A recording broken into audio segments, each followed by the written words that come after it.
Chase. We've got Chase here, nuclear engineer. Ooh.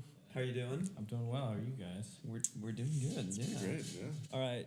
What does a nuclear engineer do? And explain it like we're 5 years old, because I feel like it can get complicated. Already lost. Okay. So like I mentioned to you guys, some folks in the Navy nuclear community might give me some flack for claiming nuclear engineer. It's kind of the running joke, like, you know, you finish 6 months of your training and then all of a sudden you're like, I'm a nuclear engineer now. But I did get a certification called nuclear engineer officer, so I feel more comfortable claiming. Sounds legit. Yeah, right. So I don't have that. but yeah, so essentially, I operated the nuclear reactors that power our aircraft carriers for our United States Navy. So not really so much on the design side, right? Like that, there's a whole team of civilian folks that do most of that, and the reactors are actually designed by other outside entities like General Electric or Westinghouse. So what I did was less design and more operations, right? Think Homer Simpson or, for you, Chernobyl, HBO Max. That's a bad That's a comparison. very wide range. So you're really bad at keeping that safe. I guess don't have that perspective when you think of it, but yeah, I was Comrade Dyatlov. Yeah. Have you guys seen Chernobyl I haven't on seen HBO that, but Max? I've seen It's actually a lot pretty of The good. Simpsons, so I know what to say. I was talking with Justin like before, and when we said like, "Oh, Chase is a nuclear engineer," we literally thought we should ask him something about Homer Simpson, but we didn't know how to come up with the question. Yeah, there's lots of Homer Simpson memes across the ship. Nice, Yeah, nice. so essentially, an aircraft carrier has two nuclear reactors, fairly small if you compare them to like commercial reactors, like stateside reactors, but essentially they power the entire ship: electricity, clean water, and propulsion. So they make the spinny thing spin, and the lights turn on. So, God, yes. we are 5 years old. This Yeah. is perfect. I need that. I get that. But yeah, so I was an officer. So I recently, within the last year, got out of the Navy, and I was a lieutenant when I got out. So my role was both an operator, so I would supervise a reactor, one of the two reactors at a time, or when I wasn't doing that, because you can't do that, for extended periods of time, I call that standing watch. When I wasn't doing that, I was running a division of sailors, ranging from 20 years old to like 50 years old. Oh wow. So from your most junior enlisted guy right out of high school to your senior enlisted folks that are some of the saltiest, smartest people that you will ever meet. So, but yeah. So that's what. How'd you get into this? Like, did you choose this? Did it choose you? Do you have pictures of Homer Simpson in your bedroom as a child? A lot of people say that they get voluntold to go into the nuclear community because it's just notoriously the most like academically and just like it's like this. It's like this being a SEAL, but for your brain, right? The nerdiest of all nerds. Oh, wow. Right. So I did ROTC at USC with Travis, not with Travis, but Travis went to the school. I watched you work out in the watched morning. me. Yeah, Travis You watched me leave at like 5 a.m. I'd like eat croissants and be like, how's that work out this morning? So it's like the equivalent of going to officer candidate school or the Naval Academy. So as soon as you graduate, you commission as an officer, and then you go out and serve. But you figure out where you're going in the Navy within probably like 5 to 6 months of you graduating. So for me, I knew that I wanted to be a nuke because it was a good application of my major. I knew it was going to be a good challenge, and I didn't want to break my body in being a SEAL or anything like that. So, so I kind of knew early in my college career that I wanted to do it. It's a good way to pay for school. serve my country and have a job out of college. So was it in college when you got voluntold, or you did choose? I volunteered. Yeah, Okay. yeah. I know a lot of folks that definitely were voluntold, but they still thrived and made the most of it. So What were some of the other tracks you were looking at back then? there's within the nuclear community, there's two tracks. You can either go submarines or on aircraft carriers. So my title was actually called a Surface Warfare Officer Nuclear Option. SWONO. A SWON, yeah, a SWONO. Yeah, and we call the submarine folks bubbleheads. Nice. That's it. I like that one. Yeah. So that's where. So commissioning out of this source, you're kind of limited, or you can't really go supply officer or medical officer or dental officer. You are pretty much limited to pilot, surface warfare officer, which is just you're on a ship, you're on a boat, a nuke, and a SEAL. So you're kind of limited in your window of possible communities to go into. You can transfer, but sometimes you have to serve in one of those communities to switch into like the restricted line communities, what they call them, Yeah. where all the smart people go. Yeah. And like, I imagine like, you don't just pick it and they just give it to you. You have to pass some sort of tests, like written. For nuclear stuff? Yeah. Yeah, so before you even are selected, you have to go to Washington, D.C., and you have to interview with the admiral, as we call him. He's the guy in charge of all of the naval nuclear reactors, every submarine's reactor, every aircraft carrier's reactor. Wow. So you have to go interview. You do a couple of technical interviews with some of the nerds, and they assess how comfortable you are explaining something technical, and then you do the business interview with the admiral, and he assesses your ability to sit there in a chair in front of an admiral and say, I want to do this. Yeah. Are they like the typical interview questions that people have for normal jobs? Like, where do you see yourself in 5 years? In the Navy. I'm on a contract. For me, it was pretty short because obviously he has my whole thing. He sees how I did in the technical interviews. He sees I wanted to do it. And so he asked me one question. He's like, oh, I see you did a senior project. Tell me about it. And I explained it in 2 minutes. And he was like, cool. And then I was like, okay, thanks, sir. And I got up. Yeah, it wasn't clear it was the end of the interview, but it was just quite obvious. It was like, okay, this person is normal and smart, and we want him. So it's obviously much more difficult for like a history major or an English major or something like that, because they're not doing like anything technical, or Right. The technical interviews go much differently for them. So the admiral is definitely like a little more cognizant of those folks, and it's like, okay, are you going to be okay going through this pretty crazy training program? Right. So And also like leading people, I imagine. Yeah. They want to see like, if you can walk into a room and well, at the end of the day, that person's still going to lead people in some capacity. Fair. So Yeah.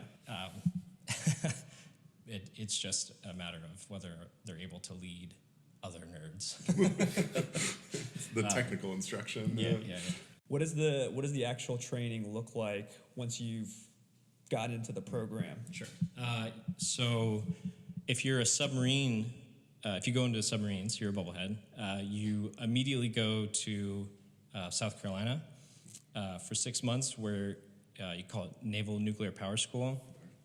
And essentially, it's everything from basic math and physics to advanced reactor plant operations, electrical engineering, reactor dynamics. Standard Yeah. coursework. That's what I did after college. Standard coursework. And I'm not gonna lie, it was pretty tough for me too. I had a lot of courses that were the exact same thing, and I still struggled. So you can imagine, someone who didn't study anything STEM. Yeah. That'd be brutal. Yeah. And the worst part though is that you can't take anything home.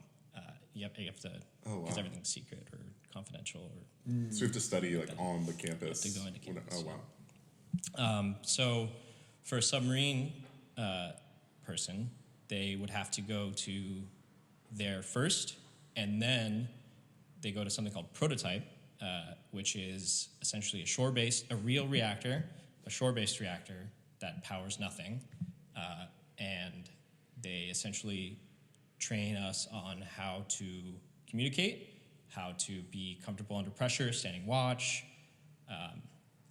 familiarize ourselves like visually with valves and piping and just all types of equipment. It's just like seeing everything firsthand and like getting used to like seeing all the equipment and stuff. And So 6 months of classroom training, 6 months of hands-on, and then you can go to your ship or boat. But so for me though, right out of school, I went to a conventional ship. So I went to a destroyer out of Pearl Harbor with our good friend Eric. Nice. And there I did everything non-engineering related. So I drove the ship, stood watching combat, learned everything else there is to know about the surface navy, because eventually they want me to be well-rounded if I, continue to progress in my career or something like that. So. What's it like driving a ship? Like those things are big. It's kind of like driving a car. No. is there an aux cord? Yeah, dude. There is. Yo, Admiral, toss me the aux. There is an aux cord actually. Wow. Really? Okay. Does it go to the whole ship? Yeah. That's you sick. can play it on the 1MC is what it's called. So whenever we did like topside cleaning events, we're all hands topside, like in the middle of the ocean. It's a beautiful day. We're just like spraying clean water on the ship to prevent corrosion, just like sweeping off like salt and debris, whatever. We just blast like probably inappropriate music. What kind of music do bubbleheads like? Yeah. Bubbleheads, like I'm not sure. Yeah, aircraft music. Yeah. What do aircraft people like? Oh, well, like pilots, like Kenny Loggins. And, Danger zone. yeah, but you have all walks of life on a conventional ship. So honestly, whoever gets the aux cord first. What's the one song you're gonna play? You get the aux cord on an aircraft. Ooh, so something fun we did. Whenever we would pull alongside like a refueling ship, we'd actually like blast something really cool sounding like on our loudspeakers, so the other ship was like, "Oh, this ship's cool," to like kind of set us apart because they refuel like a bunch of ships at a time.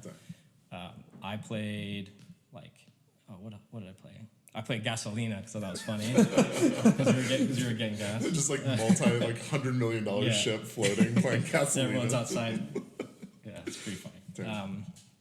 I played Black Betty. Was a good one. That's good. Yeah, I can't think of others. Sorry. So I actually am curious, like, what's the tone when you're actually like, working? Because it sounds like you're having a lot of fun doing that kind of stuff, but nuclear engineer, that's a pretty serious job. So, like, are people having fun? Are people joking around? Or is it, like, brass tacks just getting down to business? I imagine, like, combat zones, not combat, like... Yeah. It was definitely much different from my first ship to the carrier because, the carrier, when you're standing watch, there's a lot more at stake. You have to get things right or else you're in much more trouble. It's just much more to juggle. So when you're standing watch, it was very serious, very formal. But on the conventional ship, it like day-to-day work was much more informal, and people were calling each other by their first names, and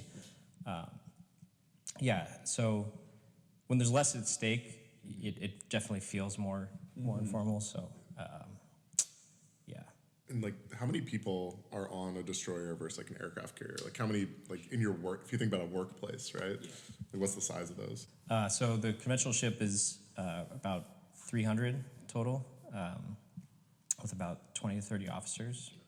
The carrier with the air wing on board, so with all the pilots and stuff, it's about 5,500 people. Dang.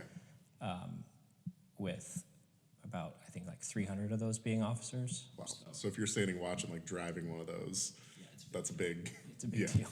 It's like a small It's town. not driving like a Fiat or something. Like, yeah, it's actually like a city, like Jeez. twice the size of my high school. Yeah. Wow. But Yeah. the reactor department itself was like 500 to 600 people Just for the wow. just for the 2 reactors. So if you think about it, like it's a significant portion of ship's company that's dedicated to just turning the lights on and making the screws turn. So, and the department was bigger than my first ship Wow. in total, Yeah. almost twice the size. So That's pretty nuts. crazy. Just to put it in perspective. And are you applying a lot of the stuff you learned in training? So I'm actually curious, like, are you learning mathematics or the science behind it? And then when you're on the job, are you more just overseeing, like, the nuclear reactor, or are you solving problems on how to, I don't know, make it better? That's a good question. Right, so the academic portion, the classroom portion, was definitely just to get us primed for some of the more like snappy decision-making stuff that we eventually made, right? So when you're standing watch in like the control room, right, there's tons of indications and gadgets and gizmos and sounds and switches, and it's chaos, right, if for the untrained person, right? And for us, we need to be able to like take all of those things, trend them out, because one thing alone could mean something, but one indication coupled with another could mean something way worse. So, so we constantly have to be making like subtle calculations for like how to more safely or more optimally operate the plant. So, so the classroom portion definitely, primes you to be able to do that eventually. So, Yeah. That's intense. yeah. So you're like constantly reading these different meters, gadgets, indicators, and then you're having to make a forecast of, hey, if we do this little calibration, it'll do this based off what we're seeing. Like Exactly. that. Okay. Yeah. And more importantly, it helps us figure out if there's like a really unsafe condition happening and clues us in. We call it casualty response. Casualty being not like someone is a casualty laying on the ground, or it could be, but more like there is a significant problem that needs immediate attention before something disastrous happens. So, Jeez. so we focus a lot on our casualty response, which starts with, symptom elaboration is what you call it, right? So like being able to see a temperature or a pressure or, something that clues you into that. So, yeah. Sounds like a lot of pressure. That's a lot of pressure. So like, all right, you're going in watch is like what, 4, 6, 8 hours? It depends. Underway, it's typically 5 to 6 hour watch. Okay. In port, you're on watch for 24 hours, but you don't have to stay in the plant, the whole wow. time. So you stay up the full 24 hours? For the supervisors, right? So the folks that have to stay down there, they cycle out every 5-6 hours. So, it's 6 hours of paying attention every day, Staring at every potentially twice a number. day. It's pretty draining. So what makes like, if you're going to watch like, 6, 12 hour shift or something a day, like what makes a good day versus like a bad day? So a good day is actually nothing going on, right? Being underway is when nothing goes on. When you're transiting across the Pacific at 15 knots and they just need all the screws turning and nothing else is going on. There's no evolutions. That's the money spot, right? Nice. Like that's when you are literally sitting there watching this little bar go up and down, and you're like, this is awesome. That's when that's when people turn on the music. Yeah, Just right. Kenny Loggins song. So surprisingly, being underway is like the chillest Really? time.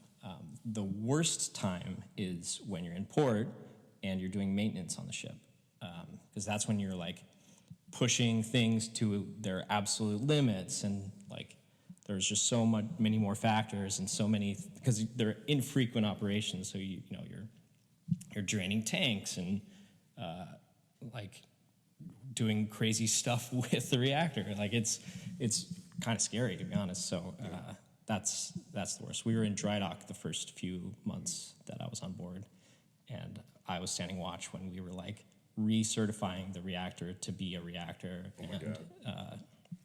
Yeah, it's stressful, but Yeah.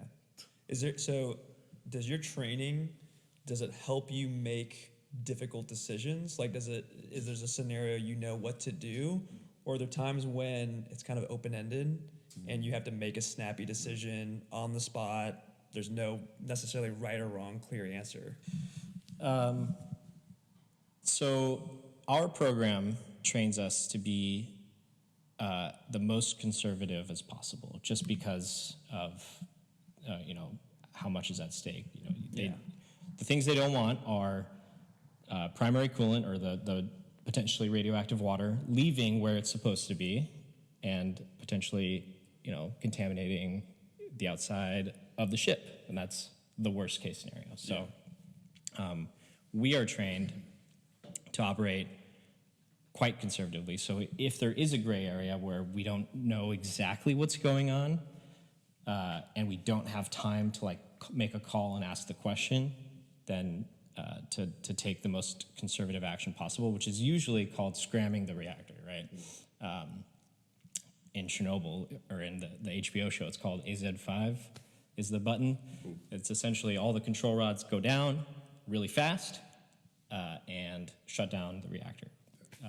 So we call it scramming out the reactor. Yeah. I've scrammed the reactor a lot because I was on drill team.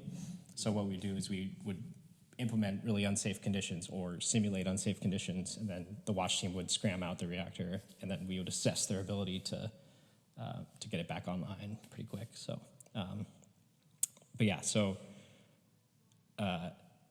we always fail on the safe side, and if we don't, we usually get in trouble. Which is probably like good to have that conservative, like make sure you just always are not doing something risky, and we don't want another Chernobyl, I guess. Yeah, right. Yeah, so It's a little freaky. so since the inception of the Naval Nuclear Propulsion Program, they haven't had a single reactor safety incident. Wow. There have been submarines lost at sea, but the two of them to be exact, but it's not exactly attributable to the reactor plant. So, yeah. And so I guess on that point, like, it's a freaky. Not only are you doing nuclear engineering, which is like scary in itself, like nuclear reactor issues, like what if it explodes or does something crazy, but you're in the military, and that's freaky too, just on its own, right? Like, people are shooting at you, or you're going to unsafe areas. Like, how was that experience for you? Going, dry dock or staying on shore is probably a lot different than going, to some place where there's an active military operation. So I'll be honest, there were some times on the carrier where I would go up to the hangar bay, which is where you could like see the ocean and the sun, and I'd be like, oh, we're underway. Cool. Nice. Because reactor department, we have to come on board a few days early to start getting up, make sure we have enough water, et cetera, et cetera. So I would go up and be like, oh my gosh, we're underway. Especially because it's such a big ship, you don't feel it really. So like there's just the normal whir like throughout the ship, and you're like, okay, like could be us moving, could be something else. I don't know. But on my first ship, I definitely felt because I knew where we were, I knew who was around, I knew what was around. It was definitely a little more stressful, but I was a fairly junior officer. I mean, I was 23 years old at that point, driving a $1 billion Corvette.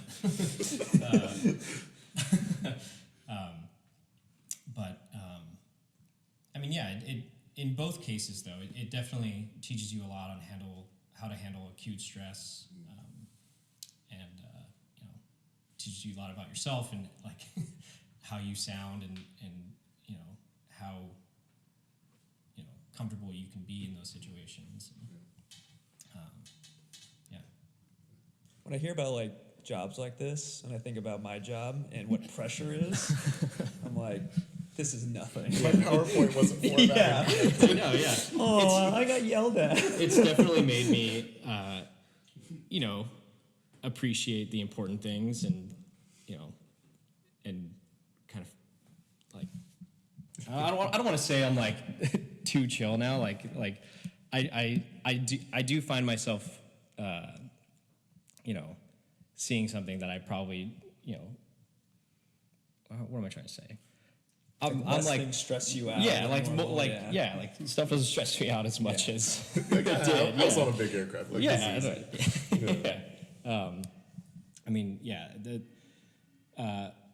that being said, though, I definitely had more stress, like acute stress, in the nuclear plant than I did, in the combat zone, on the smaller ship. Oh, wow. Stuff could go wrong very quick, and it's usually happens after midnight. So, it. What does like work life look like? So how long are you on the ship for? And then what are your nighttime shifts versus daytime shifts? What does that look like? Yeah, so it depends. So when I first got to the carrier, we were in dry dock, so obviously I would go home most days, right? But it depends on like where you get to a ship in its life cycle.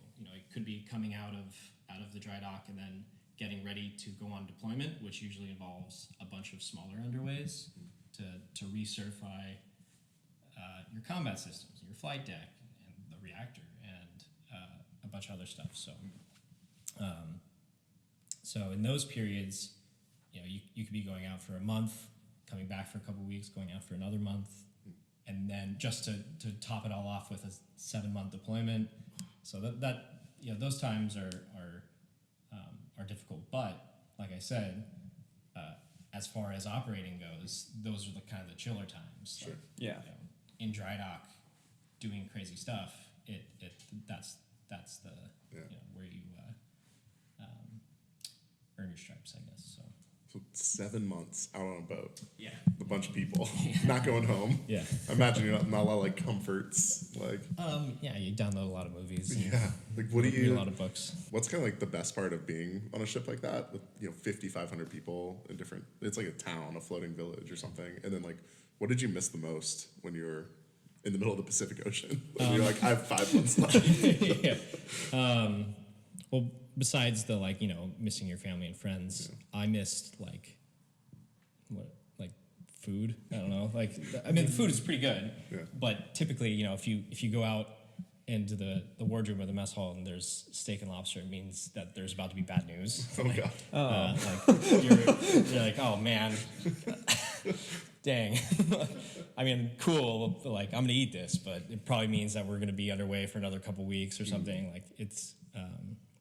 I missed good food. I missed. I don't know, just going to see a movie. I came back from deployment. I was like, what is back in 2016? I was like, what is Fortnite? What is this new iPhone? And who is Cardi B or something? Turns you into a boomer. Yeah, right.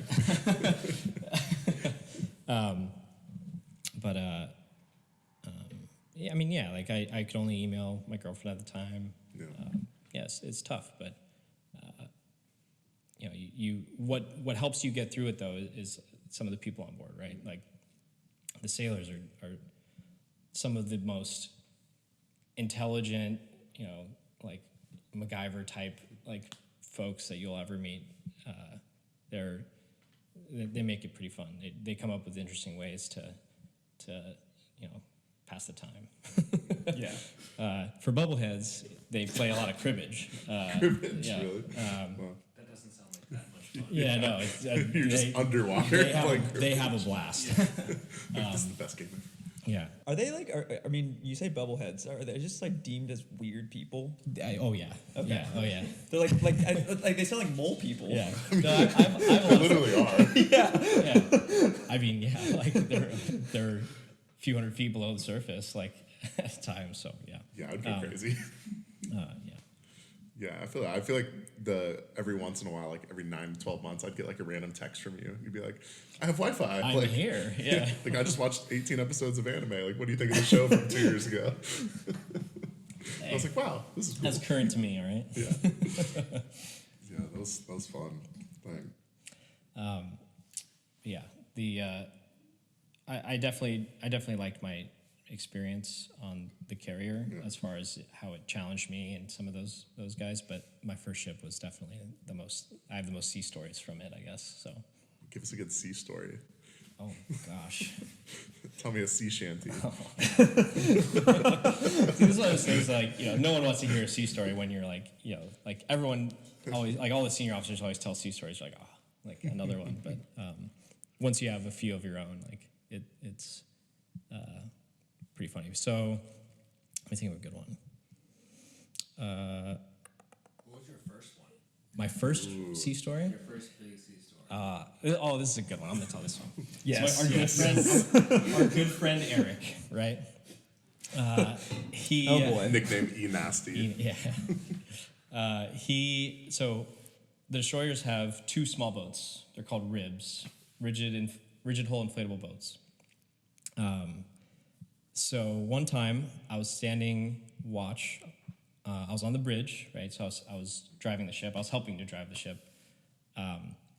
And we often send the small boats in and out of, of port to pick people up, drop people off, pick up parts, etc. Right? So E. Nasty is one of our search and rescue swimmers, and he's also an officer. So he was the boat officer, so he was like responsible for the small boat as it went out to go pick someone up and bring someone back in.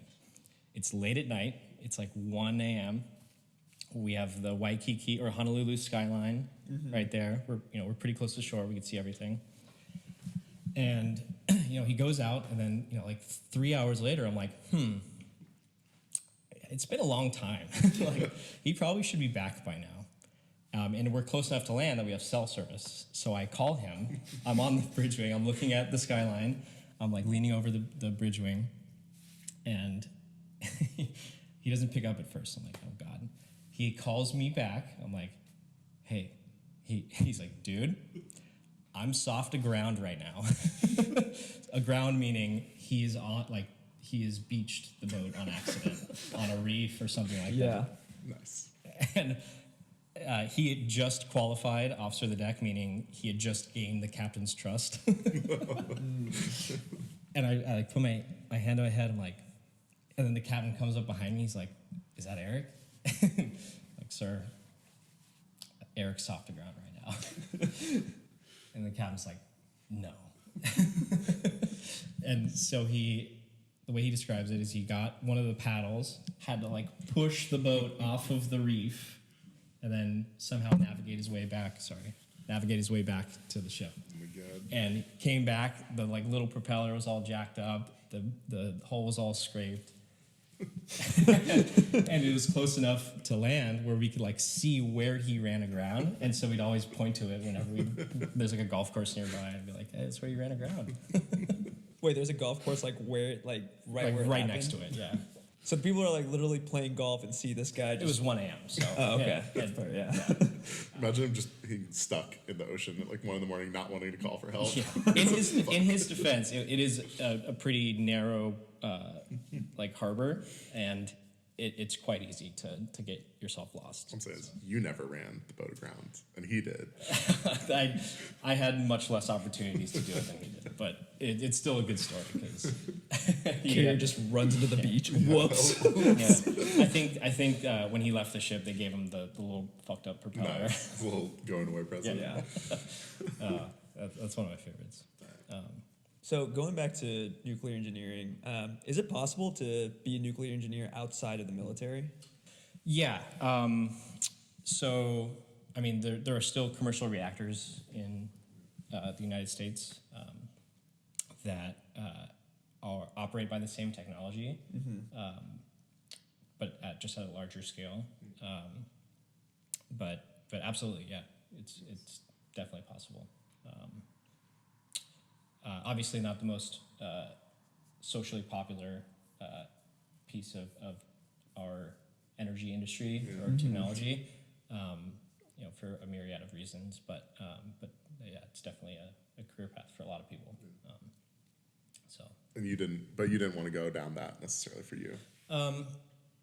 It's tough, right? There's just less opportunity. I want to be in the city. There's no nuclear reactors. There's not any Not Brooklyn. it's in the middle of Brooklyn. But I am in the energy industry still, still doing engineering. So, but yeah, it's unique though. The Naval Nuclear Propulsion Program is so unique because it's the only self-regulating nuclear entity in the entire world. And I guess that kind of makes sense because, if a commercial reactor is starting up or shutting down, right, they have time, right? Like, you could brief it, it's probably like a week-long evolution. But, let's say I'm in the middle of the ocean, I'm getting shot at, or I need to pick up, someone behind enemy lines, something like that. I need to go pick up Maverick. And one of our reactors shuts down, or both of them, then, I'm not going to make a phone call to the Nuclear Regulatory Commission and say, hey, I need to start one of these back up. Is that cool? And then they're like, we have a few questions for you. Yeah. And then, you're just not going to do that. You're going to start it back up. You're going to verify that it's still safe, and you're going to verify all the conditions to get it back online, and you're going to get it back online as soon as possible, right? Because we don't have that luxury of time. So definitely, similar technology, probably a different operating dynamic. I mean, I can't speak for... Yeah. Sure, yeah. But I can imagine that there's, much less urgency when it comes to more, less routine things. Yeah. So. There's less at stake. Yeah. I mean, there's a similar amount at stake. Yeah. Because From a safety probably standpoint, but at least More breathing room. they're not powering the military to go carry out operations. In that way, yeah. You don't have to rescue E Nasty from his grounded boat. It's we need to start up the reactors because my friend is a dummy. We would actually race to see who could bring a reactor online the fastest. Nuclear Regulatory Commission is just that's a terrifying sentence. Safely, of course. If you violated a limit, not only would you be like removed from watchstanding, but it wouldn't count. More importantly, you'd lose against your friend. More importantly, in our made up game. I got fired, but I won the game. Yeah, right. It was faster.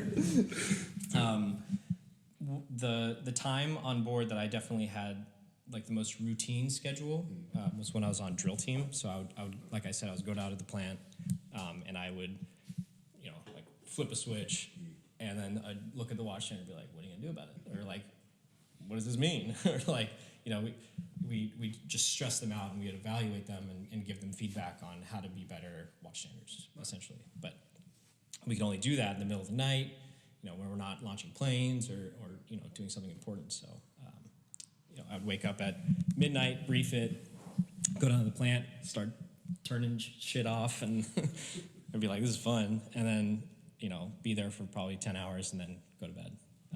Wow. So Okay. So we have bureaucracy. We have lots of time away from home, stress, weird off hours. Who is good for this job? If you're thinking about career paths, you go back to 18-year-old Chase thinking about ROTC. Who should be going into nuclear propulsion or engineering, and who shouldn't? Well, definitely people that first off believe in the technology, and people join the military itself for a myriad of reasons. But so if the military first off is for you, then yeah. But someone that believes in the technology, someone that is really looking to challenge themselves.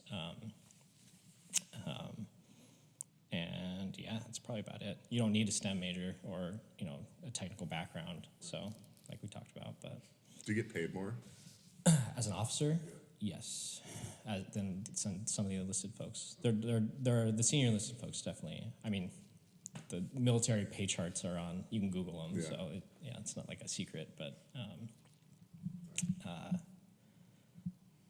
there are financial incentives for being a nuke specifically. So I would make more than like a typical service warfare officer or something like that. So You rich? yeah, Do you need a college degree? Oh, to be an officer, yes. Okay. To be an enlisted technician, no. So as far as the enlisted rates go, there were electronics technicians that dealt with a lot of the microprocessor stuff, Sure. and there were electricians' mates. That was the division I ran. I ran the reactor electrical division, so a lot of the nuclear power trained electricians. You could be a mechanic. They call it dirty pipe or clean pipe mechanic. Clean pipe, you deal with a lot of the reactor systems, and dirty pipe, you deal with a lot of like the secondary, like propulsion and stuff like that systems. Some of the terminology: dirty pipe, clean pipe, Bubble bubble heads. heads. Yeah, it's pretty fun. man. A lot of time on a boat. You're a dirty piper. I know a lot of places dirty, have pipe, dirty piper bubblehead. a lot of places have like acronyms, right? Like like I'm sure where every industry has a ton of acronyms, but there are some times where like 8 words out of the 10 in a sentence are acronyms. Like I probably can't even give you an example right now, but it's so like if you like just kind of step back and think about it, like you're like, if someone heard me speaking, right, like if my mom heard me speak right now, she'd be like what did you call me, or like she wouldn't understand anything. But I feel like that with work talk, where you're just work mode, where you're saying all this terminology and like business jargon. But in normal life, yeah, it's disgusting to be talking like that. Let's circle back on that. Yeah. to piggyback, yeah. Oh man. So okay, go back to like 18, 19-year-old Chase when you were making PowerPoints and ROTC training, because I remember those days. Like, what advice are you giving yourself for the next 6 years of deployment?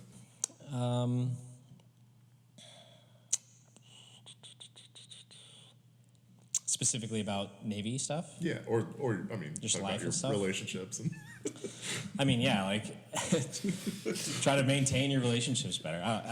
Yeah, like it was definitely tough. You almost had to like make just the friends that were available to you, and because the breadth of people that you could interact with was limited already. So, and I mean, I couldn't even communicate with the people I wanted to communicate with, right? So. What advice, though? I feel like when I first got to a ship, I took things like maybe a little seriously and maybe gave off some bad first impressions with the other officers. But I made it a point to like try to, for my divisions, like of the enlisted folks, I would make it a point to make sure that they knew that I was on their team. But you were cool. Maybe loosen up a little bit when you first get there. Be the cool boss. Well, Michael Scott of the nuclear Navy. Yeah, right. I don't know. I mean, I think I knew that I wanted to kind of end my naval career right after, or right around the point where I first could, right? Because I had a certain commitment. You have a certain commitment coming out of school because they pay for your undergrad. But I mean, yeah, I don't know.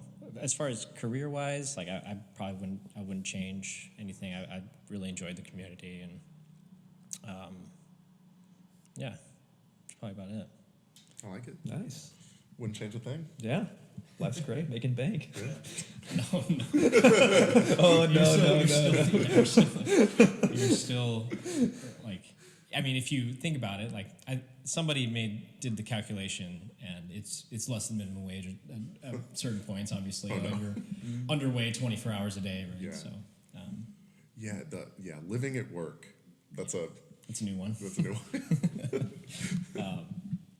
Yeah, I mean, definitely, I've fairly unique experiences, and nowhere else are you gonna find the ability to lead that many people immediately, if you think about it. I mean, I'm sure there are a few places, but like it was truly just, I mean, it's such a unique experience to, there are a group of 18 to 50-year-olds that that you need to know pretty much the most things about their lives and make sure they're good to be able to go on these long deployments or perform under pressure or whatever. I mean, yeah, there are no shortage of personnel problems that you experience in that type of leadership role. So, and some people join the military to get away from bad stuff, and they might have, there's just all kinds of backgrounds that people come from, or things that they think are okay or maybe not be, or not like the most appropriate for kind of that professional setting. So, yeah, it's tough, but you're a 22-year-old, tons of people have done it before you, so you kind of figure it out. So corporate life is easy compared to that. It's nice. My work-life balance exists. But yeah. Nice. That's cool. Well, Chase, I appreciate you being on the show. Yeah, I feel like I know. I'm like a lot better than the 5-year-old. I'm gonna be honest. Like I honestly expected much more technical questions. Like we wouldn't understand the I don't even know what technical questions to ask you. Like, when does it go boom? yeah. If the power is too high and you aren't cooling it enough. That's all I needed to know. Yeah. Just keep it cool. Yeah, keep the hot rock cool. Yeah. Keep the hot rod cool. Yeah. It really I could be a is. nuclear engineer. Yeah, just be in there with a bucket of water. It's like a sauna, guys. I brought ice, guys. Yeah, thank you so much for doing this. We Thanks, really guys. It's appreciate really it. fun.